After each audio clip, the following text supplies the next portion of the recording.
Saya itu pengen benerin mobil yang dari power steering saya kembalikan ke originalnya, nggak power steering. Kira-kira itu habis berapa, Om Mamang?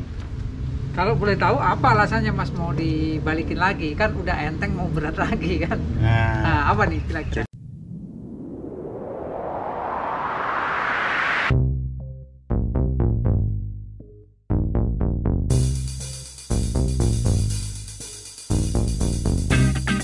Yeah, welcome.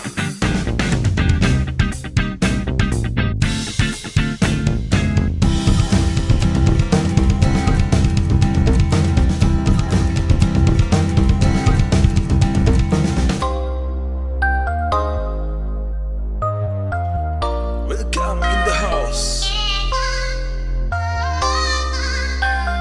Welcome in the house.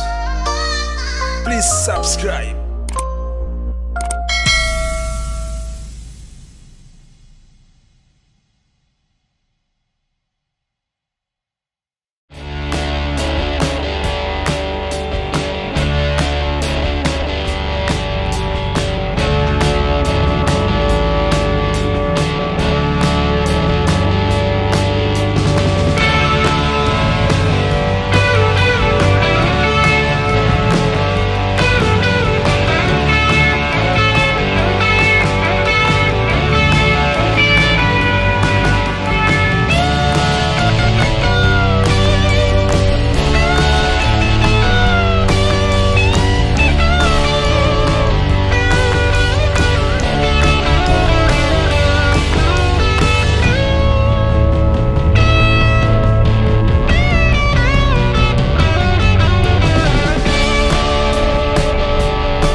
Assalamualaikum warahmatullahi wabarakatuh.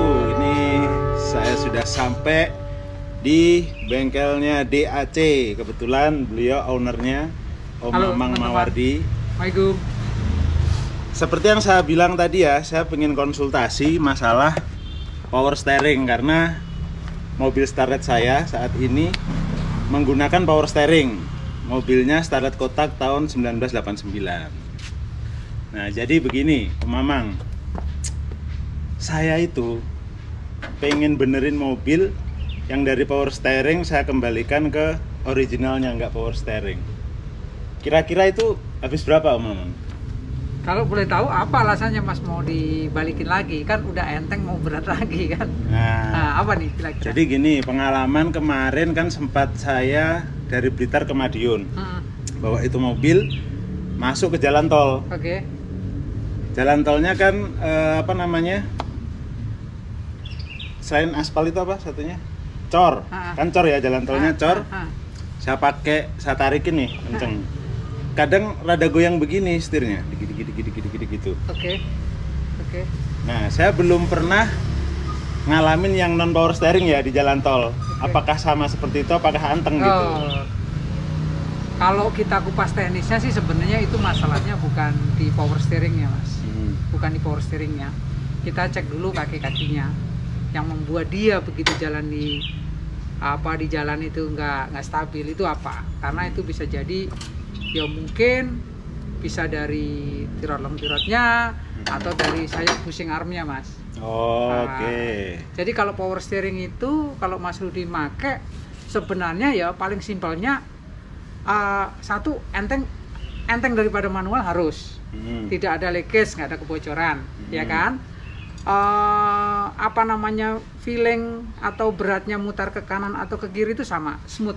Terus nggak ada noise. Itu salah satu indikasinya. Tapi kalau dia jalannya yang seperti tadi, gerak-gerak itu harus kita telusur lebih dalam. Apa? Kenapa ini? Gitu. Karena bisa jadi gini, Mas. Ketika Mas Rudi mau balik lagi ke non PS, masalah itu akan masih tetap muncul loh. Gitu.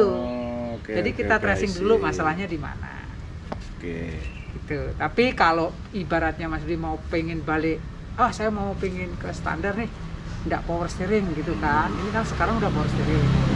Itu memang kita harus nyiapin beberapa barang ya. Satu rack steer sendiri. Rack steer itu gini, Mas. Rack steer manual itu rata-rata kan rusak atau aus, oblak itu karena teflon di dalamnya kan oblak ya. Aus. Jadi dia gerak. Karena semua memang benar-benar pure mechanical, Mas. Terus mechanical. Kalau kita kan kalau power steering itu paling masalah rembes gitu ya. Karena begitu ada tumbukan ya, kalau di bahasa mechanical itu oli itu ngeredam itu. Jadi nggak akan bikin aus si as.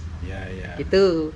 Tapi kalau non PS itu bener-bener di dalam itu cuman slidingnya atau bearingnya itu pakai si teflon. Begitu dia gerak ya dia oblak.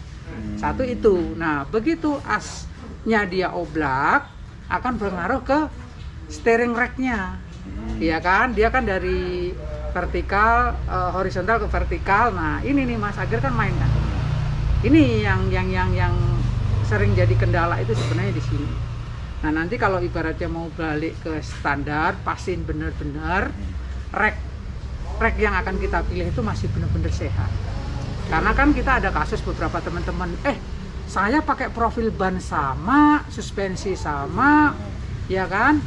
Itu kok sama-sama non PS, itu kok sama-sama belum power steering, kok itu bisa lebih enteng, punya saya lebih berat. Nah, itu salah satunya kesehatan dari si rack itu sendiri. Si racknya ya. Betul. Wah, berarti kalau mau balikin ke situ agak lumayan berarti modelnya. Nanti ya Mas, itu karena kalau rack contoh batang setir nih, batang setir itu power steering sama non PS itu ngikutin racknya ya. Jadi batang setirnya memang punyanya non PS lebih panjang dibanding punyanya PS. Itu bisa lah, nanti kita bisa potong, sambung di extend nggak apa-apa, kita ulang, kita kelas ulang, nggak ada masalah. Kedua kita nyiapin joint steer lagi, joint steer non PS ya. Habis itu kita nyiapin clampingnya aja yang di bawah belakang gearbox. Kalau yang sisi deket rack itu sama nyiapin fan bell sama tensioner yang non PS. Nggak ada yang susah Mas. Berarti kalau tak lihat tadi kan persiapannya banyak banget ya Om ya. Itu kira-kira budgetnya buat ngumpulin itu barang semua berapa? Ya kalau ngumpulin gitu mah tuker tambah aja di kita, jadi nggak usah repot, malah saya kasih lebih. Mantep nih brother. Iya kan, karena begini loh Mas, kan satu sisi kan pernik-perniknya itu banyak, ya pernik-perniknya banyak, juga kondisinya juga kan. Tensioner kan kita juga harus tensionernya sehat biar nggak beli lagi. Intinya kan kita gimana caranya saya balik ini tetap ekonomis gitu kan, kondisi racknya bagaimana. Kan kalau customer kan pengennya nyaman kan, nyaman tapi ya aman gitu sih. Kalau mungkin ke bengkel yang memang nggak main starlet ya mungkin agak gini Mas, ketika barang ini kurang bagus gitu kan, mau nggak mau kan harus beli baru Mas. Kosnya lagi, kalau kita bahasanya beli baru lumayan Mas. Contoh kayak joint steer yang non PS itu ya Mas, itu kalau yang ori bisa sampai 400 loh Mas. Iya. Kalau di sini malah bisa tukar tambah ya? Bisa tukar tambah, saya kasih lebih malah. Ini yang nggak ada di tempat lain nih brother nih. Iya. Ya, jadi tadi udah dijelasin sama Om Mamang apa sih masalahnya kok pengen balik ke standar. Nah, pas saya jelasin masalahnya, pengalaman, ternyata memang harus di-trace dulu. Jadi di-trace dulu itu ada masalah di kaki-kaki atau bagaimana gitu.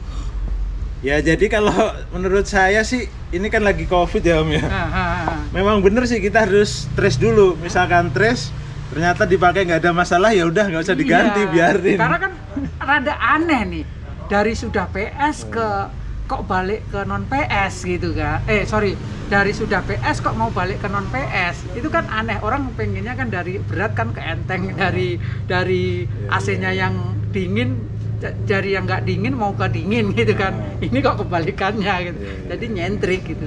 Cuman memang beberapa temen itu saya juga pernah ngalamin, saya pengen balik ke manual aja, selalu saya tanyain masalahnya kenapa gitu Mas. Memang ada beberapa case yang teman-teman itu harus balik ke standarnya dia non PS, karena PS-nya bener-bener udah ngerongrong. Contoh nih Mas, pompanya yang dipakai pompa apa, ya kan? Iya. Secara estetika dan fungsi juga udah nggak maksimal, belum registernya, ya kan? Kayak gitu-gitu, cukup kompleks sih. Berarti kalau tak lihat itu permasalahan kompleksnya dari segi ini ya, safety ya. Safety. Jadi wah, kalau itu udah bahaya sih emang. Tapi selama saya pakai power steering kemarin itu, saya udah berangkat Jakarta Blitar itu kan 3 kali ya pakai power steering itu. Sebenarnya ya belum ada masalah. Belum ada masalah ya. Karena memang gini Mas Rud, kan Mas Rud itu kan pasang power steering sama saya berapa tahun ya udah ya? Wah, lama. Udah lama ya? Udah lama, masih bengkelnya di sana, di mana itu? Ini kan sebenarnya sekaligus buat opsi buat teman-teman ya. Jadi kalau kita milih sama lah seperti mesin kayak 2E, 4E, kalau XX sana luar itu memang durability-nya beda Mas. Beda. Ya baik pompanya, reknya, umurnya awet-awet. Sampai tirot aja kita kadang masih pakai yang orinya yang lama buat mesin. Kayak gitu. Memang awet, kita rekomend buat itu. Tapi memang itu kembali ke teman-teman ya, karena kan kayak Rexter itu kan juga ada yang kita beli yang udah kondisi refurbish gitu kan, udah di repair itu kan ada gitu. Itu selera Mas, tapi bagi saya pribadi kan Mas Rudi juga udah bisa ngerasain kan, ternyata sekian lama power steering saya juga sesuai aja, nggak ada masalah, fine kan gitu. Makasih, alhamdulillah lah kalau gitu.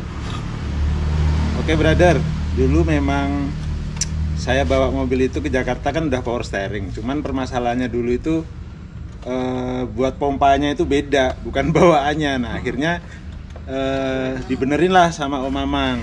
Nah ketika udah dibenerin juga udah saya pakai Blitar Jakarta itu 2 kali, nggak ada masalah. Alhamdulillah. Malah overheat kan waktu itu kan?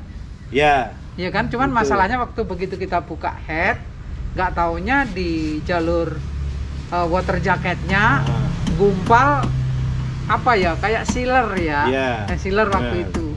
Akhirnya kita ganti headnya kan. Nah itu juga udah nggak ada masalah. Jadi gini, ini sekedar curhat aja ya. Saya dari Jakarta ke Blitar itu hanya rehat 1 kali, itu di Tegal, di rest area Tegal. Dan mobil itu saya nggak bawa koil cadangan, nggak bawa yang lain-lain, udah pokoknya gitu aja udah jalan. Ya alhamdulillah aman sampai Blitar. Aman, iya. Sampai Blitar itu starletnya. Oke brother, terima kasih sudah nonton channel kita. Kali ini kita sempatkan untuk sharing wawasan tentang Starlet. Semoga wawasan-wawasan ini dapat menjadi wawasan tambahan buat brother-brother semuanya. Tetap subscribe channelnya Cak Rudi. Sukses selalu. Assalamualaikum warahmatullahi wabarakatuh.